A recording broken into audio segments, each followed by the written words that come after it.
자, 안녕하세요. 안녕하세요. 자, 오늘 할 내용은 양이 굉장히 많습니다. 오늘 불상에 대한 거 이제 일주문부터 시작해가지고 쭉 정각까지 들어왔었고, 오늘 할 거는 이제 일주문 지나서 쭉 절의 안에 탑까지 지나서 넘어와서 이제 법당 관계되는 얘기가 될 거고, 그 다음에 다음에 탑과 더불어서 얘기될 게 이제 불상이에요. 탑과 불상. 지난 시간에도 계속 그런 얘기를 했었죠. 그래서 탑과 불상에 대한 부분, 탑과 불상, 탑 중심에서 불상 중심으로 이동한다. 그래서 불상 얘기를 먼저 하고, 불상이 이제 나중에 어떤 전각 속에 있는 그런 얘기들 그런 식으로다가 얘기를 할 겁니다. 이렇게 보시면 불상이 만들어진 거는 지금부터 한 2000년 기원 전후에, 기원 전후에 이 근처가 알렉산드리아에서 지금부터 한 200~300년 전쯤 되면 알렉산더의 그리스 영향을 받아요. 그리스 영향을 받아서 그리스가 여기까지 들어오고, 그래서 여기서 이제 간다라 지방에서 이제 불교 문화랑 섞여서 처음으로 불상이 만들어지는 거고, 여기서 이제 한번 만들어져서 뭐 그런 거죠. 일이라는 게 그런 거예요. 스마트폰 한번 만들면 금방 이렇게 약간 저게 괜찮겠는데 이러면 또 다른 게 계속 나오죠. 그런 거예요. 그래서 이제 인도 내륙에서도 마투라라고 하는 데서도 불상을 만들게 됩니다. 그러니까 뭐가 이렇게 성공한다는 이유는 그 시대적 흐름, 그 다음에 사람들의 어떤 관심사에 맞췄다는 뜻이에요. 맞췄다는 뜻이에요. 그래서 불상이 이제 전체를 판을 탑 중심에서 불상 중심으로 이제 바꿔가게 되는 거죠. 그래서 이게 이제 최초의 불상 중에 하나고, 이 불상을 보면 부처님 키가 간다라 불상인데 일반 사람하고 뭐 마찬가지입니다. 이렇게 되면 부처님인지 잘 몰라요. 그래서 부처님인 걸 표시하기 위해서 이제 후광을 이렇게 동그란 걸 하나 돌렸죠. 그 정도인데 뭐 그냥 잘 안 보입니다. 그리고 이게 그리스 사람들 복장이에요. 이게 드레퍼리라고 해서 이렇게 감는 거. 이렇게 감는 옷. 우리 이런 옷은 이렇게 끼는 옷이고요. 이런 걸 폐쇄형 의복이라 하는 거고, 이런 거는 이제 개방형 의복이에요. 그래서 이런 거는 감는 옷이기 때문에 일교차가 심할 때 이런 옷들을 주로 입죠. 그러면 더우면 약간 이렇게 반쯤 내려서 걷고, 그 다음에 이제 추우면 양쪽을 다 이렇게 씌우고 이렇게 그렇게 덮으면 돼요. 그렇게. 이게 간다라 양식이거든요. 그리스 뭐 냄새가 나지 않아요? 이게 포디면 이게 냄새도 날 거예요. 그리스 냄새. 근데 그리스 촌동네 양식입니다. 정확하게 말하면 그리스 촌동네. 그리스에서 진짜 좋은 거는 그리스 본토에 있었겠지. 그리스 지도를 생각해 보시면, 세계 지도를 생각해 보면 그리스에서 페르시아, 중동을 거쳐가지고 이쪽 인도까지 오는 거거든요. 그러면 여기까지 오면 문화가 많이 퇴락하겠죠. 그래서 아주 좋은 건 아니에요. 간다라 이러면 잘 모르시는 분들은 아주 좋은 건가? 이렇게 생각하는데, 이게 촌 미술입니다. 그리스의 선진 이런 것들이 이제 촌에까지 이렇게 전해지면서 이렇게 변형되는 거예요. 그래서 그렇게까지 좋은 건 아닙니다. 근데 상당히 이국적인 건 맞죠. 그래서 이렇게 크기 차이를 별로 안 놓으니까 사람들이 잘 못 알아봐요. 그래서 그 다음에 이렇게 보면 크기 차이가 확실하죠. 누가 센지 딱 보이잖아요. 가운데 부처님. 이게 사천왕이라고 신들입니다. 이게 천왕문에서 설명할 때 나왔던 신들이거든요. 이 신들은 엄청나게 큽니다. 경상도식으로 하면 겁나게 큰 거고, 그 다음에 겁나게 큰 거보다 더 큰 거는 겁도 안 나게 큰 거예요. 이건 막 쥐약스럽게 엄청나게 큰 거거든요. 그래서 이거 인간보다 훨씬 큰 겁니다. 신들이니까. 신은 등치가 커요. 등치가 훨씬 크다 하거든요. 그런데 부처님보다 훨씬 작잖아요. 지금 이유는 뭘까요? 누가 센지를 보여주는 거예요. 크기만 딱 보면 누가 센지, 그 다음에 위치로도 어디가 핵심인지를 딱 보여주는 거죠. 이렇게 딱 보면 부처님은 훨씬 세구나. 뭐 다른 신들이나 이런 존재들이 있어도 이거 뭐 다 합쳐봐야, 이렇게 사천왕을 다 합쳐봐야 부처님 한 분 될까 말까 하겠네. 지금 크기 면적으로 보면 뭐 이렇게 되는 거예요. 그리고 예전에는 문맹이 많아요. 문맹이 많고 이거 일일이 다 설명 못 해줍니다. 종교 미술은 일반 미술하고 달라요. 일반 미술은 특이하게 만들어가지고 뭔가 생각을 하고 보고 이래야 되는데 종교 미술 같은 경우는 말하려는 의도가 분명해요. 그게 뭐냐면 부처님이 세요. 불교 같은 경우는 그 뜻이에요. 부처님이야말로 최고고 일반 신들이나 뭐 이런 거 비교할 게 없어요. 이 뜻이거든요. 딱 보는 순간 세 보이잖아요. 그렇게. 그러면 그게 의도가 딱 맞는 거예요. 어디로 시선이 가죠? 부처님. 그리고 부처님 뭐 신센갑지 뭐 이렇게. 그리고 인도 옷 같은 경우는 자세히 보시면 옷을 손으로 잡고 있어요. 왜? 이렇게 뚫뚫뚫 말기 때문에 잘못하면 이게 훌러덩합니다. 그러니까 왼손은 잡아야 돼. 뭔 뜻인지 아시겠어요? 우리는 이게 잡을 필요가 없거든요. 우리는 끼우는 옷이기 때문에 잡을 필요가 없어요. 근데 인도는 이렇게 말거든요.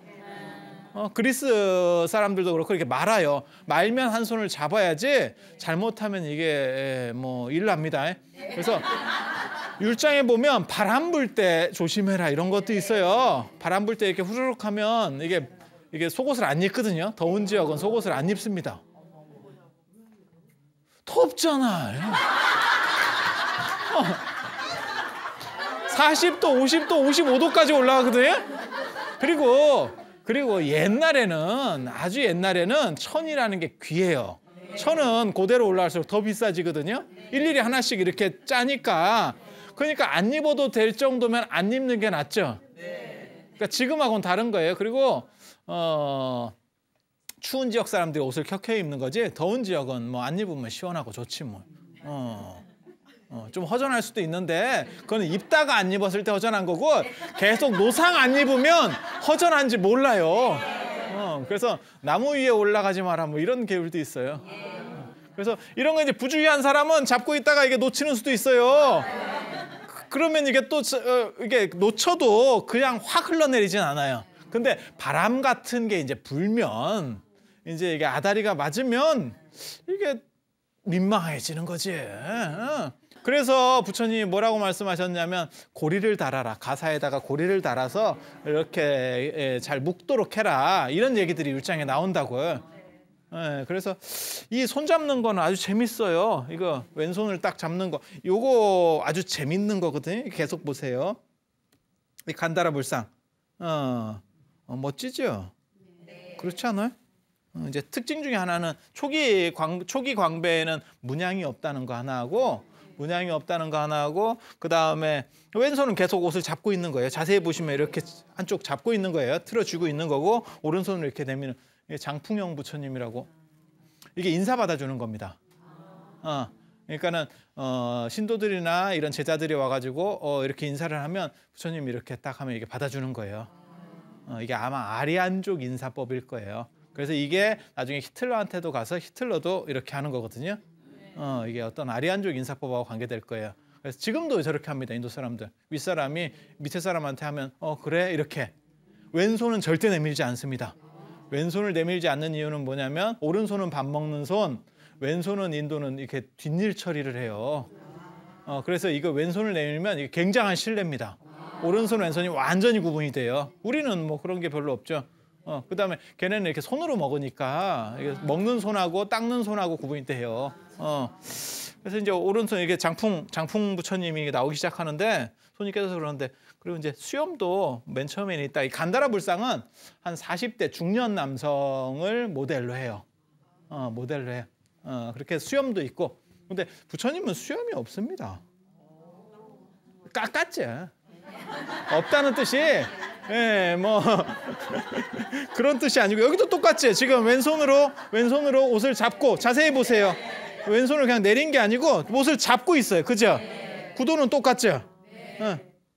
여기도 여기 부처님 이제 장풍 제대로 쏘시잖아요. 손바닥에 이렇게 딱 장풍 마크도 있고 저 법륜이라고 합니다. 법륜 진리의 마크예요. 그래서 이제 모든 그러니까는 뭐라 할까 다른 종교들을 다 굴복시킨다 이런 의미라고 보시면 돼요. 그리고 이게 지금 나르는 겁니다. 부처님이 원래 하늘을 나르는 부처님이에요. 이렇게 어깨에 뭐 불이 난다, 그다음 밑에서 물이 나온다, 하늘에 날아가지고 신통 보일 때 아라한의 18신통이라는 게 있어요. 아라한의 뭐 그런 게 있습니다. 복잡한 게 있습니다. 그래서 그 신통 보이는 모습들을 이렇게 보여드리는 거고, 그 다음에 수염이 점점 나중에는 없어져요. 그러면서 약간 이렇게 웃는 것 같은 옛날 고풍스러운 미소 뭐 이렇게 바뀝니다. 여기는 이제 마투라 불상. 마투라 불상. 마투라 불상은 내륙 쪽에, 간다라 쪽 같은 경우는 약간 아저씨풍이에요. 중년 남성풍이고, 이 마투라 불상 같은 경우 이게 청년풍입니다. 이게 16세 이런 모습을 가지고 했거든요. 그러니까 그래서 당당하죠. 당당하고 이게 덥다는 걸 알 수 있어요. 더우니까 이쪽은 아까 이 간다라 같은 경우는 추우니까 옷 자체가 약간 두꺼워요. 그러니까 몸선이 뚜렷하게 안 나오거든요. 근데 마투라 같은 경우는 더우니까 이 배꼽도 보이고 찌찌도 보여요. 아니 지금 옷이 이렇게 내려간 거거든요. 옷이 이렇게 이쪽을 입은 거예요. 그러니까 이쪽 찌찌는 당연히 보이는 거고 이쪽 찌찌는 안 보여야 돼요. 얇은 걸 입은 거예요. 더우니까. 스카프 같이 그렇게 얇은 걸 입었다고 본 거예요. 그러니까 배꼽도 보이는 거예요. 이게 지금 그러니까 투과되는 거예요. 거기 달라붙어 있는 게 아니고 너무 얇아서 모기장 같은 거라서 이게 투과돼서 보이는 거예요. 그리고 굉장히 당당하죠. 어깨도 힘이 빡 들어갔고 이렇게 그래서 과장된 어깨 이렇게 뭔가 이렇게 딱 해갖고 한번 쉐려볼까 뭐 이런 거 딱 느낌. 우리가 생각하는 부처님의 그런 온화하고 이렇게 약간 중년형 그런 쪽하고 많이 다릅니다. 당당하고 그래서 16세 모습 뭐 이런 걸 얘기하는 거고, 그다음에 밑에 사자자 이게 나중에 우리나라까지 다 들어옵니다. 이런 사자자가 이게 애자라고 그래서 새끼 사자를 가지고 나중에 귀여운 거 있어요. 저 장학리 사진이나 이런 데 가면 막 사자가 이렇게 놀고 있고 막 이런 귀여운 사자들 나옵니다. 상투죠, 상투. 그래서 가운데 상투를 크게 하나 틀고 주변을 다 민 거예요. 이렇게. 저게 젊은 사람들이 인도의 젊은 사람들은 저렇게 했었어요. 우리는 어렸을 때 이게 동아시아 같은 경우는 어렸을 때 총각이라고 그래서 머리를 이렇게 딴 거고, 전에 제가 잠깐 그런 얘기 해드렸잖아요. 상원사 문수동자상 같은 경우 이렇게 땄다고. 그게 이제 총각이라는 표현이 따을 총자 뿔각자 이래가지고 거기서 나온다고 이렇게 지난번에 했었는데. 근데 인도 젊은 사람들은 이렇게 묘사를 해요. 그래서 이게 젊은 모습으로 했기 때문에 이런 묘사가 나오는 거고, 이게 이제 나중에 변화되면서 지금 요즘 부처님 머리 같이 이렇게 파마 머리로 전체적으로 바뀌는 겁니다. 근데 내륙 쪽은 더우니까 옷이 얇다는 거 하나, 그 다음에 젊은 모습으로 당당하게 나온다는 거. 여러분들은 어때요? 젊은 모습이 좋은가요? 나이 든 모습이 좋은가요? 젊은 모습이요. 그래. 그게 나이 먹어도 아이돌이 좋아요. 그죠? 그런 거예요. 그래서 이게 사람이 미감이 달라요. 그래도 나이가 있으면 조금 중후한 게 좋은 거 아니야? 이렇게 보는 층도 하나 있고, 문화권마다 그게 다른 겁니다. 문화권마다 다른 거예요. 그래서 그렇게 보시는 분들도 있고 젊은 걸 좋아하는 분들도 있고 그래요. 근데 인도 사람들은 젊은 걸 좋아해요. 그게 유목문화입니다. 유목문화는 젊은 걸 좋아해요. 그리고 그 문화가 유목문화가 미국을 거쳐서 일본을 거쳐서 우리나라로 들어와서 요즘 젊은 걸 다 좋아하는 거예요. 여러분들 어렸을 때만 해도 약간 삭은 걸 좋아했었죠. 뭐 그 정도까지는 아니고 약간 삭은 걸 좋아했었죠. 젊은 게 좋지 이러면 이게 요즘 거예요. 이게 많이 물든 거예요. 많이 물든 거예요. 여기도 보시면 이제 이렇게 왼손으로는 옷을 잡고, 그 다음에 옷이 얇으니까 다리가 이렇게 나오는 거죠. 여기 다리 보시면 이렇게 딱 표가 나죠. 우리 같이 이렇게 옷이 두껍고 풍성풍성하면 다리가 어떻는지 표가 안 나잖아요. 그죠? 근데 지금 이게 다리선이 딱 나오죠. 그래서 옷을 잡고 있다 보니까 이렇게 옷이 올라가도 옷주름이 이렇게 올라가는 거거든요. 지금 이렇게 다 옷 잡은 거예요. 왼손은 다 옷 잡고 오른손은 장풍. 이게 기본입니다. 기본 이렇게 이 정도면 이제 굉장히 전성기라고 보시면 돼요. 머리도 지금 이제 아까 그 상투 가운데 하나에서 이제 완전 나발로다가 바뀐 거고, 광배도 아까는 민자였는데 지금은 이제 쫙 이렇게 뭐가 들어가서 멋지지. 그 다음에 옷 주름이라든가 이런 게 뭐 아주 좋지. 그래도 똑같이 나오는 것 중에 하나는 뭐냐면 옷을 잡고 있다는 거. 이렇게 잡은 거예요. 지금 이렇게 잡고 있는 거예요. 자세히 보시면. 그리고 다리 같은 거 이렇게 보이는 걸 보면 얇은 걸 입었다는 걸 알 수 있죠. 그래서 이런 불상이나 이 바라나시 양식에 예전에도 이걸 잠깐 봤었는데, 이런 불상은 뭐 최고 불상입니다. 최고 불상이에요. 이렇게 참 뭐 대단한 불상이죠. 근데 중국으로 오면 옷이 바뀝니다. 이제 이런 옷을 입은 거예요. 가사라는 옷하고는 좀 다르죠. 부처님이 이렇게 뚜루뚜루 많은 거하고 우리 중국 문화권은 전부 다 동아시아 쪽은 이런 식으로 입으니까 게다가 농경 문화는 품이 큰 옷을 입습니다. 농경 문화는 품이 큰 걸 입어요. 자, 저번에도 그런 얘기 해드렸었어요. 유목 문화는 말 타는 사람들이기 때문에 옷이 딱 붙는 걸 입는 거고 그래서 여러분들 옷이 여러분들이 지금 입고 있는 게 그 유목 문화 옷입니다. 그래서 옷을 입고 있어도 몸을 알 수 있으면 그게 유목 문화 옷이라고 보시면 돼요. 여러분들 이렇게 딱 보면 옷을 지금 다 입고 있어도 저 사람이 얼마나 살집이 있는지 이게 견적이 나오잖아요. 그렇죠? 그러면 그 유목 문화 옷이에요. 그리고 우리 같이 이렇게 펑퍼짐해가 이런 거는 농경 문화 옷이에요. 그래서 이런 옷들은 살쪄도 뭐 입는데 아무 지장이 없죠. 그죠? 품이 이렇게 큰데 뭐 이건 뭐 그렇지 않아요? 이런 거예요. 이게 농경 문화 옷이에요. 이게 농경 문화 옷이에요. 그래서 옷 자체가 바뀝니다. 이게 골룡포 이제 그러니까는 부처님은 성인인데 성인 이꼬르 임금이에요. 황제나 군왕 중식 성인은 이꼬르 군왕이라고 생각하는 거예요. 최고 수장. 그러다 보니까 임금이 입는 옷이 골룡포고 골룡포 같은 걸 입게 되는 거예요. 중국 문화권에서는 그렇게 생각을 하는 거예요. 그리고 여기 오면 지금 속에 속옷도 좀 입었어요. 이렇게 여기 보면 자세히 보시면 속옷이 있어요. 저는 이건 이제 물고기 지느러미 같다 이렇게 생각을 하거든요. 이게 되게 재밌죠, 표현하는 게 이렇게. 그런데 이게 이제 운광석굴인데 표현들이 약간씩 다릅니다. 다른데 대부분 이렇게 나오는데 한 가지 공통된 표현은 맨발이라는 거. 인도는 맨발이에요. 왜냐면 왜 맨발이냐면 더우니까. 물론 부처님도 신발 신어도 된다 했어요. 근데 인도 사람들 그 당시에 신발 잘 안 신습니다. 왜? 더우니까. 그러니까 사람들을 규제하는 거는 법으로 규제할 수 있는 거지만 있잖아요. 법이나 문화로서 규제할 수 있는 거지만 환경이라는 것도 인간을 규제해요. 그러니까는 한여름에 대학교 가보면 애들이 쪼리 신고 오는 애들 뭐 그런 거 있거든요. 그거는 여름이니까 그런 거예요. 겨울에는 뭐 스스로 단속되죠. 겨울에 누가 쪼리 신고 다니겠어요. 그렇죠? 그래서 더우면 그렇게 되는 거예요. 그래서 신발을 신어도 된다 이래도 대부분 맨발이에요. 그래서 인도풍의 맨발 문화, 그 다음에 중국풍의 의복 이제 바뀐 거죠. 근데 이런 옷을 입으니까 옷을 잡을 필요가 없는 거예요. 이게 잡아야 되는데 이게 잡아서 뭐 할 거예요 이게. 그죠? 그러니까 손이 펴지는 거예요. 이렇게. 이거 원래는 이게 잡는 건데 이게 모르는 거예요. 이 중국 사람들은 이걸 이해를 못 하는 거예요. 의복 구조가 바뀌니까. 그래서 손이 펴지기 시작하거든요. 이게 되게 재밌다고. 근데 이 펴지는 중간 단계가 있어요. 중간 단계. 물론 시대마다 처음에 완전히 피는 이런 양식도 있고 아니면 나중도 잡고 있는 양식도 있어요. 그러니까 동네마다 조금씩 다른데 이게 조금씩 펴지는 게 더 재밌다고. 여기 봐. 하나 폈잖아. 이거는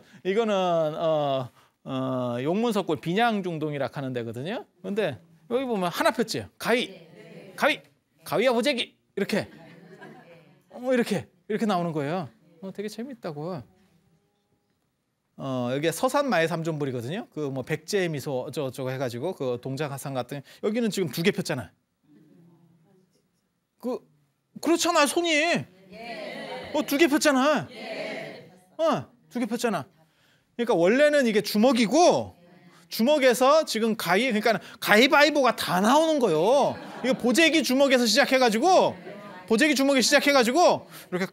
이렇게 처음에 약간 소심하게 시작한 거야. 그다음에 이렇게 두 개 해볼까? 두 개 이렇게 이거 되게 재밌다고. 그게 이렇게 변화되는 이유가 뭐냐면 왜 주먹을 쥐고 있는지를 모르는 거예요. 의복이 바뀌니까. 그러니까 인도 갔다 온 사람이나 그쪽을 본 사람들은 알지. 그런데 이걸 만드는 사람은 꼭 간 사람이 아니란 말이에요. 그리고 여기에 참석한 사람이 이걸 만드는데 참석한 사람이 이런 문화를 모르면 그냥 이제 그런가? 이제 이렇게 하는 거예요. 그래서 이런 거 보면 되게 재밌어요. 여기 같은 경우 보면 다 폈지. 이게 시대는 이것도 굉장히 빠른데 여기는 이제 다 폈지 이렇게. 그래서 이걸 시무에인, 여원인 이러거든요. 이거 여원인은 밀어준다. 시무에인이라고 하는 거는 이게 뭐라 하냐면 두려움을 없애준다. 이렇게 사람을 좀 안정시켜준다. 그래서 나중에는 이게 여원인 이래가지고 이게 손도 원래 내밀면 안 돼요. 왼손은. 오른손은 내미는 거고 왼손은 이게 실내기 때문에 이렇게 딱 잡고 이렇게 몸에 붙이는 거예요. 이걸 내민다는 거는 이거는 인도에서는 상상할 수도 없는 예입니다. 이렇게 되는 거예요. 그런데 이게 이제 이렇게 점점 이렇게 펴지면서 나중에 이렇게 했다가 이거 뭐 하지? 에이, 내밀자 이렇게. 왜? 동아시아 쪽에는 왼손에 대한 터부라는 게 없거든요. 왼손을 이렇게 낮춰보는 문화가 없거든요. 게다가 뭐가 있냐면 왼손을 더 높여요. 좌우 이러잖아. 좌우 우리가 그렇게 얘기를 하잖아. 오른쪽 왼쪽이라고 하는 건 서양식입니다. 그게 서양식 표현이고 우리 전통 표현에는 좌우예요. 그래서 제가 그런 얘기도 해드렸어요. 좌의정 우의정 하면 좌의정이 높은 거라고. 그 다음에 제가 중앙에 있고 만약에 예를 들어 가지고 제가 넘버 원이에요. 그럼 넘버 투, 넘버 쓰리는 넘버 투는 제 왼쪽에 있습니다. 넘버 쓰리가 오른쪽인 거예요. 이렇게 되는 거예요. 그래서 제가 전에 그런 얘기를 했었는데 내 오른팔과 같은 사람이라고 했을 때 그 사람이 넘버 투를 얘기하는지 넘버 쓰리를 얘기하는지 불분명하다. 이렇게. 그래서 부처님 나중에 이제 그거 나오겠지만 부처님을 이렇게 딱 모셨을 때 삼존부를 모시면 1, 2, 3 이렇게 나가는 겁니다. 그렇게 하는 겁니다. 그리고 여러분도 마찬가지예요. 무슨 그러니까는 맞선을 본다거나 아니면 애들 처음에 이렇게 상견례하고 이럴 때 그런 자리 같은 거 잘 따지는 사람들이 있습니다. 그래서 상석이라는 개념 이런 거 있잖아요. 그런 게 다 그런 거예요. 그래서 그런 문화들이 있습니다. 이것도 연대가 올라가는 불상인데 이때만 해도 이쪽 동네는 이걸 잘 몰랐던 거예요. 그리고 더 이제 시간이 지나면 이렇게 반듯하게 나옵니다. 이게. 그래서 시무에인 여원인인데 이거는 좀 황당한 거예요. 이 손짓은 지금 황당한 손짓이에요. 그런데 우리나라에도 이걸 알고 있었던 게 있어요. 이게 이제 사마령 미륵불이라고 알려진 불상 중에 하나거든요. 사마령 미륵이라고 9월 9일, 3월 3일에 충담사가 경덕왕 때 충담사가 무슨 차공양을 올렸다라는 불상이거든요. 그런데 자세히 보시면 여기는 손을 옷을 잡고 있어요. 그러니까 이것도 굉장히 연대가 올라가고 아까 그 방금 전에 본 불상도 연대가 굉장히 올라가거든요. 그런데도 불구하고 한쪽에서는 이걸 잡는 거를 이해하는 사람도 있었고 한쪽에서는 이해를 못하는 사람들도 있는 거예요. 문화가 다 섞여 있는 거거든요. 마치 그런 생각하시면 돼요. 스마트폰 쓰는 사람도 있고 스마트폰이 앞으로 한 10년 뒤에도 계속 나는 얼마 전에 삐삐 쓰는 사람도 있었잖아요. 그래가지고 몇 천만 원 받고 해지했다 이런 얘기 들어봤죠? 그런 사람도 있는 거요. 그런 사람도 있는 거요. 바뀌었으니까 다 바꿔요. 그런 건 아니에요. 그래서 먼저 수용하는 사람도 있고 언제나 늦은 사람은 늦어요. 세상이라는 게 다 그런 거예요. 그래서 완전히 한 바퀴 돌아가지고 완전히 벗고 이러면 다시 유행될 수도 있는 거고. 근데 여기는 지금 옷 잡은 걸 알고 있었지. 이게 이제 사마령 부처님이라고 하는 그런 설이 있어요. 여기하고 또 한 군데가 더 있거든요. 근데 부처님 완전히 사이즈가 다릅니다. 한 부처님은 지금 없죠. 그러니까 사마령이라고 하는 데가 두 군데라서 그래요. 이게 그런 복잡한 문제가 있습니다. 아무튼 여기도 맨발입니다. 발가락 보이죠? 네. 발가락 보이죠? 여기가 이제 이 불상은 황복사 의상대사가 출가했다는 전에 제가 탑 설명할 때 이렇게 하늘에 떠서 돌았다고 얘기하는 그 황복사 탑에서 나온 불상인데 여기도 가사를 잡고 있어요. 이렇게 딱 알고 있죠. 용도가 이 손의 용도가 뭔지를 정확하게 알고 있죠. 그래서 부처님 손을 보면 가위바위보로 변하는 거예요. 보재기는 계속 보재기고 오른손 보재기는 계속 보재기. 이쪽은 주먹에서 시작해서 이렇게 가위 보재기 이렇게 그 다음에 이게 이렇게 되면서 이렇게 나오는 거예요. 이게 그래서 서 있는 불상은 이게 기본입니다. 이 동아시아 서 있는 불상이 기본이고 그리고 이렇게 바뀌는 이유는 옷이 바뀌었기 때문에. 옷이 바뀌었기 때문에 옷을 잡을 필요성이 없어졌고 그래서 바뀐다는 거. 그래서 이런 거 하나 알려도 이게 문화 배경을 알아야 돼요. 그리고 문화 배경만 알면 그게 그래서 이렇게 가는구나. 그다음에 요 불상 이렇게 한번 보세요. 그러면 예뻐요? 그래요? 그닥 예쁜 것 같지는 않은데. 근데 되게 재밌는 게 옷이 이렇게 내려가 있죠. 맞아요? 옷이 이렇게 길까? 이것도 굉장히 큰 문제거든요. 이걸 상현자라고 하는데 이거 굉장히 큰 문제예요. 그러니까 이런 단 같은데 지금 앉아 계신 거잖아요. 그죠? 근데 그러면 내 옷을 이렇게 늘리면 여기까지 이렇게 내려갈까? 어때? 조금 저거를 이제 옷이 저기까지 내려왔다라고 본 거예요. 또 있어요. 이렇게 옷이 밑에까지 내려왔다 이렇게 보는 거예요. 지금 단 위에 앉았는데. 그래서 저게 옷이 내려오질 않는다. 내가 얘기를 해도 사람들이 일본 사람들이 이걸 상현자라 그랬거든요. 치마같이 밑에까지 흘러내려온다고 길게. 근데 사람 옷이 저렇게 안 됩니다. 근데 이제 미술하는 사람들의 문제점이 뭐 다 그런 건데요. 한쪽만 알면 다른 한쪽이 잘 안 보여요. 자기 아는 것만 갖고 자꾸 생각을 한다고요. 근데 율장 같은 데 보면 뭐가 있냐면요. 인도는 아까 이렇게 옷을 입었다 그랬잖아요. 근데 속옷을 입은 뒤부터는 윗옷을 벗으면 위통만 나옵니다. 밑에는 이게 치마 같은 거 하나 입고 이렇게 위에다 골리는 거예요. 그런데 부처님 같이 이렇게 누구한테 설법, 안 그러면 자기 선생님한테 이렇게 설법 해달라고 할 때는 그 윗옷을 벗어서 단에다 깔아줍니다. 의자에다가 착착착 깔아주는 거예요. 한 사람이 아니고 여러 사람이, 그러니까 듣는 사람들이 다 그 존경의 표시예요. 존경의 표시예요. 그러면 부처님이 그 위에 앉는 거예요. 앉으면 이 옷하고 이 옷하고 섞이는 거예요. 그래서 여기에 깔려 있는 옷이 하나 있는 거고 이 위에 약간 덮치는 옷이 하나 더 있는 거야. 이해가 되죠? 네. 그렇게 하는 거예요. 그게 존중 문화예요. 인도의 존중 문화. 그리고 그게 율장 보면 이렇게 벗어서 덮어준다라는 대목이 나옵니다. 그래서 옷을 덮어서 착착착 해주면 거기에 딱 앉으면 그 옷이 섞이는 거죠. 근데 그런 거를 이제 구절을 잘 모르면 여기도 옷이 이렇게 내려진 것처럼 보이지만 실제로는 그런 걸 의미하는 겁니다. 그러니까 인도 문화를 인도에서는 그렇게 됐는데 이 동네에서는 그 문화가 없으니까 우리가 옷 벗어서 깔아주진 않잖아요. 네. 큰 스님 오셨다 그래서 내가 옷을 벗어야지 이렇게 주섬주섬 해갖고 막 깔아줘. 이거 깔 수도 없어요. 이런 거 잘못 깔면 엉덩이에 백입니다. 근데 인도 옷은 아까도 얘기한 것처럼 이렇게 긴 보재기 같다고 생각하시면 돼요. 그러니까 그걸 쫙 깔면 나온다고. 이게 바닥이 평평해지면서 쿠션감도 있고 그다음에 앞에 이게 물결같이 이렇게 훨씬 이 가다가 나온다고. 이런 옷은 깔 수가 없어요.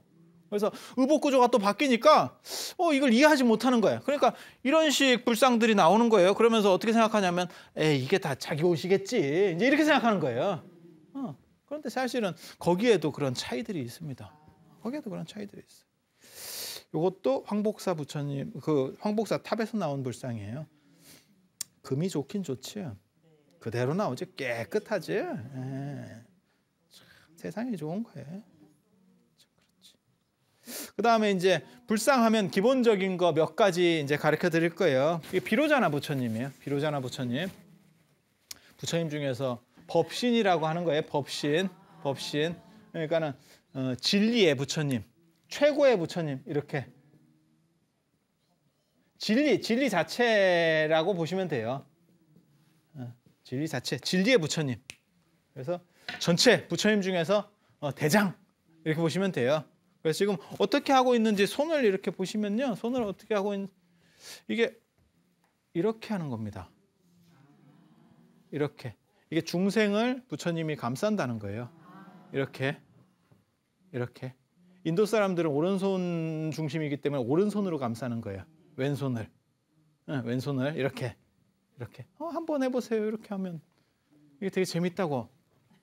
근데 이게 사람들이 잘 몰라요. 그냥 이렇게만 잡고 있으면 이게 좀 애매하거든요. 어떻게 잡았는지 모르는 거예요. 이거 이렇게 해갖고 이렇게 돌리면 돼요.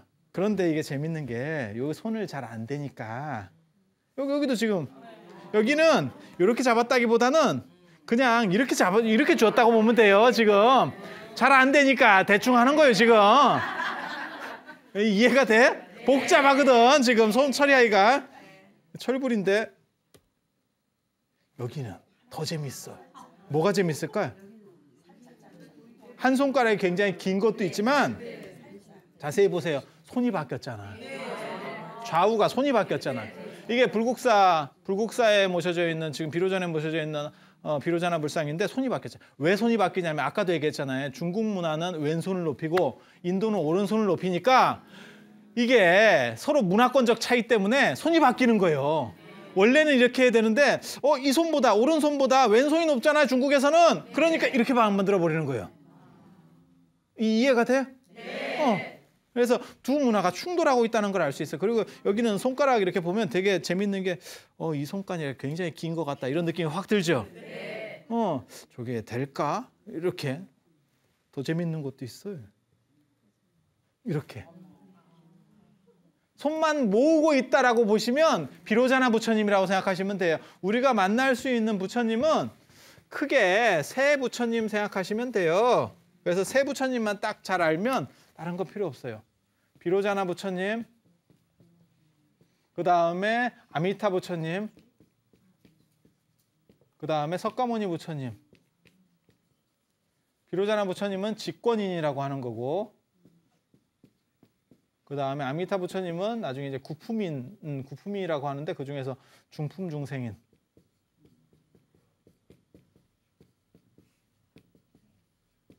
석가모니 부처님 같은 경우는 이게 항마촉지인이거든요.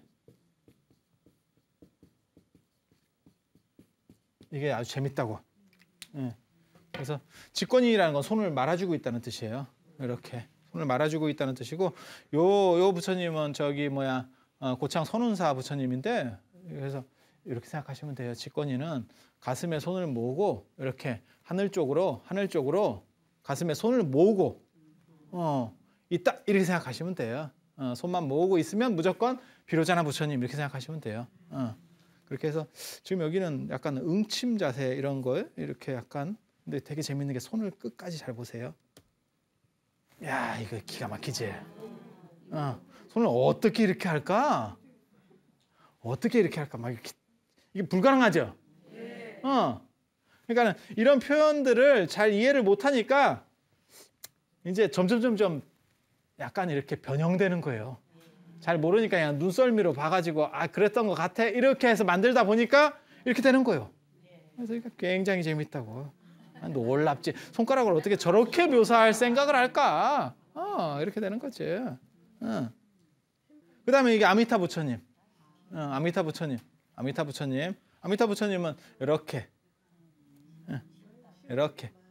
이렇게 두 번째 손가락으로 이렇게 중품 중생입니다. 원래는 아미타 구품인이라고 그래가지고 아미타 부처님 극락 세상에 가는데 9단계가 있습니다. 등급이 9등급이 있어요.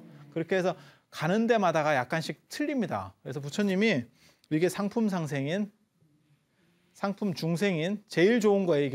이게 제일 좋은 거. 상상, 상중, 상하, 손가락 세 번째로 바꾸면 되는 거예요. 이렇게. 그 다음에 중상, 중중, 중하, 하상, 하중, 하하 이렇게. 이렇게. 그런데 우리나라는 이거 다 외울 필요가 없습니다. 이거 하나만 나옵니다. 이게 참 딱 이렇게. 그래서 이게 아무튼 동그란 거를 동전하면 아미타 부처님 이렇게 생각하시면 돼요. 가운데로 손 모았다 그러면 비로자나 부처님 이렇게 생각하시면 돼요. 아미타 부처님 또 볼까요? 이렇게 비슷하죠? 이렇게 손 모양은 비슷하죠? 약간 이렇게 될 수도 있고 이렇게 될 수도 있지만 실제로 손 모양은 비슷하다고요. 여기 불국사 아미타불이거든요. 근데 재밌는 거는 여기도 좌우 손이 박혀 있잖아요. 그런 느낌 안 들어요? 같이 만든 겁니다. 요 불상하고 아까 그 비로자나 불상은 한 사람이 만들었을 거예요. 얼굴 표정을 보세요. 요 잠깐만 요 얼굴 딱 기억하고 계세요. 요 기억하고 계셔봐요. 그리고 비로자나 부처님 얼굴을 보면 비슷하지? 네, 같이 만든 거예요. 같이 만들다 보니까 손도 다 왼손 중심으로 만들어버린 거예요. 그러니까 같은 사람 생각이라는 걸 알 수 있죠? 그렇게 해서 이런 수인을 보고 역수인이라고 하는데 굉장히 드뭅니다. 그래서 중국 문화권에서의 이해 방식의 차이를 나타내 주는 거예요. 그러니까 원래는 이래야 되는데 지금 이렇게 되는 거죠.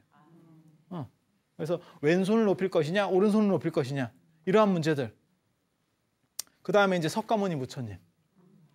오른손을 이렇게 참선을 할 때 인도 사람은 이렇게 참선을 합니다. 오른손이 위로 올라가게. 동아시아 사람들은 왼손이 올라가게 참선합니다. 이렇게. 이게 굉장한 차이예요. 인도 사람들은 오른손이 올라가게. 오른손이 올라간 상황에서 부처님이 이 오른손을 이렇게 내리시는 거예요. 이렇게. 만약에 이렇게 된 상황이면 이게 손이 안 나옵니다. 무릎에 딱 걸려가지고 이게 쉽지가 않아요. 그래서 오른손으로 해서 이렇게. 근데 인도는 한 가지만 알아두세요. 땅에 대고 맹세한다는 개념이 있어요. 우리는 하늘에 대고 맹세를 하잖아요. 그래서 뭐가 있냐면 우리는 내가 하늘에 맹세코 이런 표현이 있잖아요. 근데 인도는 땅에다가 대고 맹세를 하는 그런 게 있거든요. 그래서 마왕이 나타나서 부처님한테 얘기를 해요. 당신은 깨달음을 얻지 마라. 이렇게 얘기하니까 부처님께서 뭐라고 말씀하시냐면 나는 3대 아승기 547생 동안 이타행을 통해서 남에게 희생정신을 통해서 내가 지금 붓다가 되려고 하는데 너는 지금 한 생에 착한 일을 한 걸 가지고 지금 마왕이 돼 있는데 그걸로 네가 나를 어떻게 맡겠어. 나는 547이고 너는 1인데 그렇게 얘기하니까 마왕이 하는 얘기가 있으면 그게 논리적인 사람이에요. 마왕도 굉장히 논리적이라고. 그래서 내가 과거에 한 일은 당신이 증명했지만 당신이 한 거는 어떻게 증명하겠느냐 이런 표현을 씁니다. 증명해봐라. 그러니까 부처님이 땅에 대고 맹세를 하시는 거예요. 지금. 나는 끄떡없다. 내 말이 사실이다. 그래서 지금 그 자세입니다. 이게 지금 부석사 무량수전에 있는 지금 이게 이건 아미타 부처님이에요. 사실은 아미타 부처님인데 석가모니 부처님 같은 자세를 취하고 있는 아미타 부처님. 근데 가장 대표적으로 불상이 이제 이 불상도 참 사연이 많습니다. 몸하고 얼굴하고 연대가 좀 다른 그런 불상이에요. 몸은 고려시대라고 보시면 되고 얼굴은 고려시대라고 보시면 되고 몸 이하는 이게 아마 통일신라 시대나 이런 쪽 양식이 남아 있을 겁니다. 이유는 뭐냐면 이게 진흙으로 만들었거든요. 진흙으로 만들어서 이 정각이 불이 나요. 불이 나면 이게 확 주저앉아 버리거든요. 왜냐하면 저번에 그거 봤었잖아요. 숭례문 불났을 때 기와나 흙은 탈 수가 없으니까 나무가 타면 어느 순간에 이렇게 쫙 주저앉아 버립니다. 주저앉으면 보통 안에 있는 건 다 파괴가 되거든요. 근데 이거는 진흙으로 만들었다고. 진흙으로 만드니까 머리 같은 쪽은 다 파괴가 됐겠지. 누르면서. 그렇지만 몸통 쪽은 좀 남겠지. 그러니까 거기 위에다가 이렇게 만들었다 그러면 얼굴하고 몸하고 약간 달라요. 뭐 그런 게 있어요. 대표적인 거는 석굴암 부처님이죠. 석가모니 부처님으로서 가장 대표적인 거는 그러니까 목조로 된 이런 형상의 부처님은 아미타 부처님이라도 요게 석가모니 부처님 자세는 석가모니 부처님 자세라고 치고 요게 이제 이 부처님이 가장 대표적이고 그러니까 잘생기신 분이고 딱 봐도 멋지잖아요. 그래서 이제 석조로 된 거는 이제 이 석굴암 부처님을 생각하시면 돼요. 그래서 제가 석굴암 부처님의 위대성이라는 게 손가락 들어 올린 거. 이렇게 살짝 손가락을 이렇게 내리면 이게 너무 밋밋해져 버리거든요. 이걸 살짝 이렇게 들어요. 이런 게 돌로 깎는다는 게 참 어려운 얘기예요. 참 어려운 얘기예요. 참 어려운 얘기예요. 그리고 제가 저번에 얘기했었잖아요. 이게 젖꼭지 이쪽 보이잖아요. 이 젖꼭지. 아까 방금 전에도 봤었잖아요. 그 젖꼭지가 보인다고. 그 더운 양식이 들어와 있는 거죠. 우리나라까지. 그 더운 지역에 얇은 양식이 우리나라까지 들어와 있는. 그래서 젖꼭지 표현이 있는 거예요. 그래서 이 젖꼭지에 대한 이해가 어디까지 나타나느냐가 굉장히 중요합니다. 이게 재밌는 게 이 석굴암 부처님만 사실 이 젖꼭지가 있는 게 아니고 젖꼭지가 어떤 흐름이 있어요. 양식의 흐름이. 지금 젖꼭지 보이죠? 네. 석굴암 부처님의 특징 중에 하나가 뭐냐면 젖꼭지하고 입술이 빨갛다는 거하고 그다음에 눈에 파란색이에요. 부처님이 파란색 눈동자를 가지셨거든요. 그래서 감목이라 그래요. 감색, 감청색 눈동자.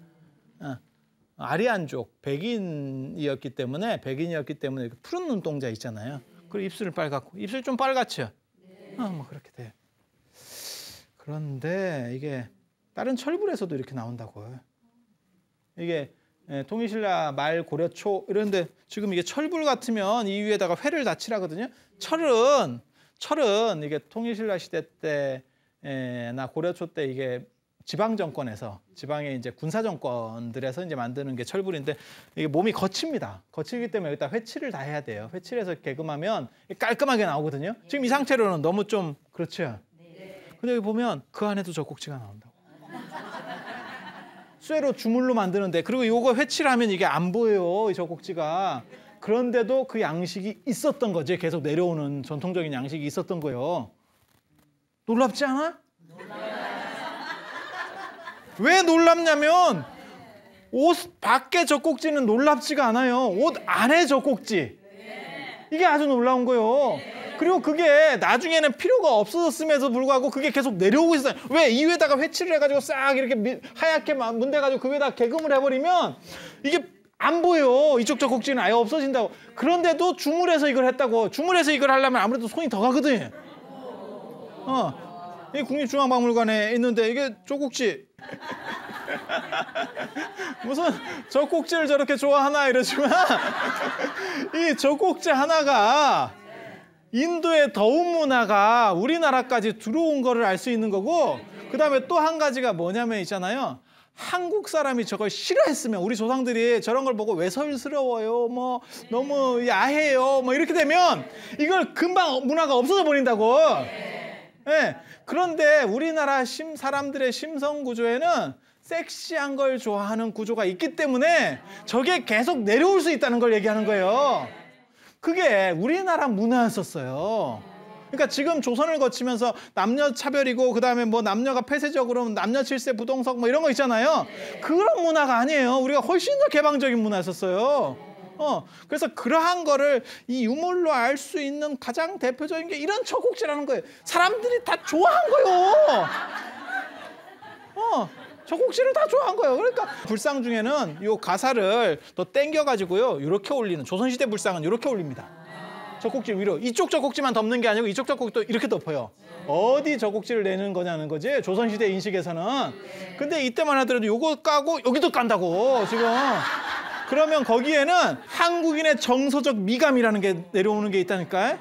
그래서 두 가지를 알 수 있다니까. 인도에서부터 내려오던 얇은 옷의 전통 플러스 한국 사람들은 약간 야한 걸 좋아한다. 그래서 그런 것들을 같이 살펴볼 수 있다는 거. 그런 얘기를 하고 싶은 겁니다. 그리고 왜 이걸 계속 강조하냐면 내가 찾았어. 저 젖꼭지 내가 특허네. 참. 그리고 별게 아닌 것 같은데 이거 눈썰미예요. 그러니까 그냥 사람들 보면 그냥 다 지나쳐요. 그래서 이게 재미라는 거는, 물론 종교에는 신앙심도 있고 존경심도 있어야 되지만 재미라는 요소도 있어야 돼. 안 그러면 보이나 요즘 세상에. 그래서 그런 거를 다 한꺼번에 생각해 볼 수 있는 그런 게 됐으면 좋겠습니다. 오늘은 또 시간이 다 됐으니까 이상 마치고 다음 시간에 또 이어서 할 수 있도록 그렇게 하겠습니다. 자, 감사합니다.